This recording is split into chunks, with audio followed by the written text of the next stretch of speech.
Salut, c'est Cyril, je te retrouve à nouveau pour te parler d'un livre. Aujourd'hui, on va parler du livre La ferme des animaux. C'est un livre de George Orwell. Donc, on avait déjà parlé de 1984 de George Orwell, hein. Je te mets le lien en description si jamais tu as envie d'aller voir la vidéo. J'avais fait également une vidéo où j'avais un petit peu développé le concept de novlangue, hein, parce que ça me paraissait intéressant. Donc, pareil, je t'ai mis tout ça dans la description, je te laisse aller voir. En tout cas, nous maintenant, on est parti pour parler de la ferme des animaux. Allez, on y va. Donc dans ce livre, l'action se passe en Angleterre, dans la première partie du XXe siècle, et on est à la ferme du manoir qui est tenue par Monsieur Jones. Et donc dans cette ferme, on a un cochon qui s'appelle Sage l'Ancien, et Sage l'Ancien réunit tous les animaux. Donc il les réunit à l'écurie, et puis il leur fait part de son rêve. Et son rêve, eh bien, c'est tout simplement que les animaux soient débarrassés des humains et qu'ils soient libres. En fait, il souhaite renverser l'humanité pour être libre, vivre en pleine liberté et jouir pleinement de leurs droits et pas être soumis aux êtres humains. Et donc pour les motiver, hein, il leur chante un chant révolutionnaire qui s'appelle Bête d'Angleterre que je vous laisserai découvrir dans le livre. Donc 3 jours plus tard, eh bien, Sage l'Ancien meurt, hein, puisque c'était un ancien cochon. Hein. Voilà, comme son nom l'indique, il était plus tout jeune. Et donc on a 3 autres cochons qui vont reprendre le mouvement en main. Donc c'est Napoléon, Brice Baby et puis Boule de Neige. Voilà. Et donc ces 3 cochons vont développer un concept philosophique qu'ils vont appeler l'animalisme et qu'ils vont enseigner à tous les autres animaux de la ferme. Donc un soir d'été dans le roman, le 21 juin en l'occurrence, Monsieur Jones, qui est alors propriétaire de la ferme, rentre et puis il est complètement saoul, hein, il a fait la fête, et donc il oublie de nourrir les animaux. Et donc là, c'en est trop pour eux, et bien c'est à ce moment-là que va se déclencher la révolution. Donc ils vont chasser Monsieur Jones de sa propre ferme, hein, et donc du coup, les animaux vont prendre le contrôle de la ferme et puis se débrouiller tout seuls. Et donc, eh bien, il y a 2 cochons qui prennent la tête de cette révolution et qui prennent la tête du mouvement une fois que Monsieur Jones est chassé. Et donc, ça va être Napoléon et Boule de Neige.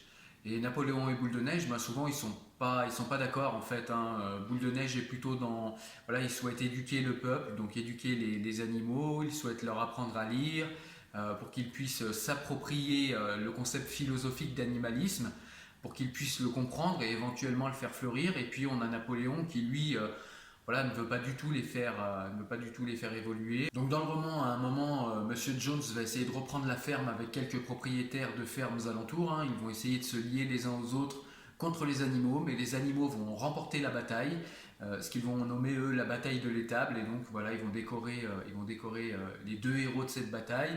Il y aura Malabar, hein, qui est un cheval, et puis il y aura également, enfin qui est un cheval très fort, c'est quand même important de le dire. Et puis il y aura Boule de Neige, le fameux Boule de Neige.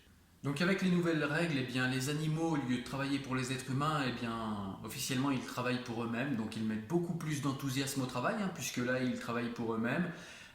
Donc voilà, et la vie va s'organiser comme ça pendant quelques temps. Et donc l'hiver va arriver et Boule de Neige va proposer la création d'un moulin pour avoir de l'électricité, pour se chauffer. Et puis voilà, le moulin peut servir également à stocker de la nourriture.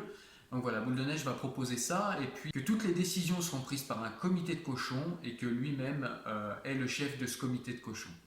Et donc il décide que finalement on va construire le moulin et qu'effectivement il faut le faire.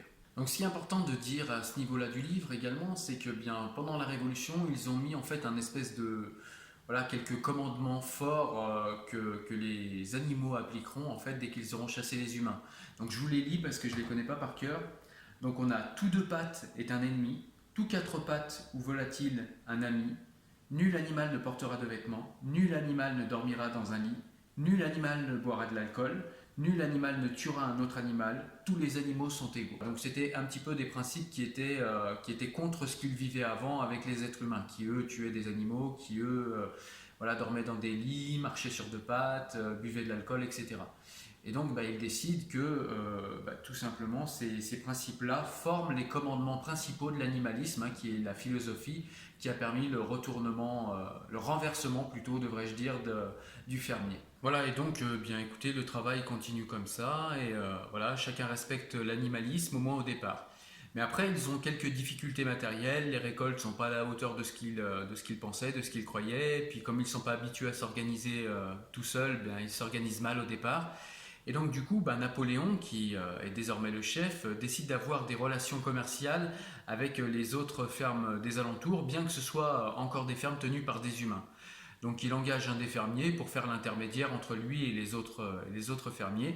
Et donc du coup, comme ça, il a des échanges commerciaux. Par contre, les cochons, eux, contrairement aux lois de l'animalisme, eh bien, ils commencent. Alors déjà, ils se mettent à dormir maintenant dans la maison du fermier, là où habitait le fermier avant. Ils dorment dans des lits, ils boivent de l'alcool, ils mangent à leur faim, alors que les autres voilà, mangent selon la récolte. Eux, les cochons, mangent toujours très bien. Il commence à y avoir des animaux comme la jument ou comme Malabar qui commencent à se poser des questions et qui vont vérifier quand même les lois de l'animalisme, hein, pour voir s'ils ont pas mal compris. Et donc tout ce qui arrive au niveau matériel, hein, selon Napoléon, tous les déboires matériels qu'ils ont, la mauvaise organisation et tout ça, ils vont mettre ça sur le dos de Boule de Neige, hein, qui a été chassé. Voilà, Boule de Neige qui à présent est devenu leur ennemi et qui soi-disant est un agent des humains. Et donc Napoléon, sur de simples doutes de complicité, va faire exécuter des animaux qu'il soupçonne d'être complices avec Boule de Neige. Donc voilà, encore d'autres animaux, pareil, vont vérifier les droits des animaux et pourtant il est bien écrit, aucun animal ne tuera un autre animal. Et malgré cela, Napoléon fait exécuter plusieurs animaux. Et donc du coup, eh bien, Napoléon va se montrer de moins en moins aux autres animaux. Il va préférer envoyer un des cochons, qu'il va nommer comme son porte-parole, c'est Brice Baby. Et donc lui, il va rester à l'intérieur de la maison du fermier Smith, hein, où dorénavant les cochons ont pris leur quartier. Donc voilà, Napoléon va avoir une garde rapprochée, voilà, de plus en plus féroce. Et puis en plus, Napoléon va intensifier la répression contre les soi-disant alliés de Boule de Neige. Et donc il va pressionner et tuer de plus en plus d'animaux. Et donc Napoléon va même jusqu'à engager un goûteur, boire du vin, etc. Donc voilà, il va se comporter vraiment comme un petit roi, encore pire que Smith avant, encore pire que le fermier Smith. Et puis il va plus du tout se soucier des autres animaux, si ce n'est comme des produits enfin comme des outils de travail plutôt. Et on va trouver également quelque chose qu'on trouvait déjà dans 1984 chez Orwell, c'est que tout simplement Napoléon va jouer sur la faible mémoire des autres animaux, c'est-à-dire il va leur imposer petit à petit le fait que, eh bien, par exemple, Boule de Neige n'a jamais été décoré, alors que vous vous souvenez, je vous ai dit en début de vidéo qu'il a été décoré lors de la première contre-attaque des humains contre la ferme après la Révolution. Voilà, Boule de Neige avait été décoré pour sa bravoure, et bien Napoléon va finir par convaincre tout le monde petit à petit que Boule de Neige n'a en fait jamais été décoré et que ça a toujours été un traître et que ça a toujours été un allié des humains. Donc il va jouer sur ce genre de manipulation qu'on voit déjà dans 1984 de George Orwell aussi. Et donc les années passent et les animaux finissent par oublier si c'était mieux avant. Ils finissent par oublier déjà Monsieur Jones, hein. Ils finissent par oublier le soulèvement qu'il y a eu. Ils finissent également par oublier si leurs conditions actuelles sont pires ou meilleures qu'avant. Ils ne se rappellent plus du tout des conditions qu'ils avaient avant. Et voilà, Napoléon petit à petit falsifie complètement leur mémoire. Et donc petit à petit, les cochons vont vraiment transformer la ferme en esclavage, puisque dorénavant, les cochons vont surveiller les autres animaux et les faire travailler avec un fouet à la patte, et ils les fouettent au besoin s'ils ne vont pas assez vite, s'ils ne sont pas assez performants. Et donc un soir, les autres animaux écoutent beaucoup de bruit là où habitait Smith avant, hein, dans la maison du fermier. Et donc ils vont voir, et puis ils voient les cochons qui portent un toast voilà, à la ferme, à la réussite de la ferme. Ils portent un toast également à eux-mêmes, qui ont réussi à faire travailler des animaux encore plus durs qu'ils ne travaillaient avant, encore plus durs que quand ils étaient exploités par des humains. Et donc du coup, il a réussi à réduire les coûts de production, et donc du coup, il fait des affaires en faisant du commerce avec les fermiers des alentours. Au départ, c'était simplement pour combler leurs problèmes matériels, leurs problèmes d'organisation. Et maintenant, c'est tout simplement pour que ça leur rapporte. Et du coup, les cochons se vautrent et se goinfrent de luxe. Voilà donc dans les grandes lignes, voilà l'histoire, hein. Donc après, il y a plein de choses, plein de subtilités, plein de détails que je vous ai pas dit, et c'est fait exprès parce que le but c'est quand même d'aller lire le livre, hein, comme je vous le dis à chaque fois. Mais en tout cas, de quoi nous parle ce livre à travers cette histoire? Eh bien, il nous parle des déviances des révolutions. Il nous parle de ces révolutionnaires qui sont avec vous et qui, une fois la révolution accomplie, se mettent à vous asservir. C'est étrangement actuel. On se rappelle par exemple des printemps arabes, on peut se rappeler d'autres révolutions qui se sont passées comme ça.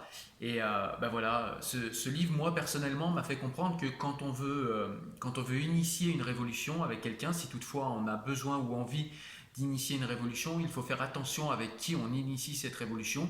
Et surtout, il faut prendre soin, une fois que la révolution est faite, que le soulèvement est fait, et bien que les choses passent du moment de soulèvement à quelque chose de plus normal et que les concepts qui ont amené à ce soulèvement soient respectés après.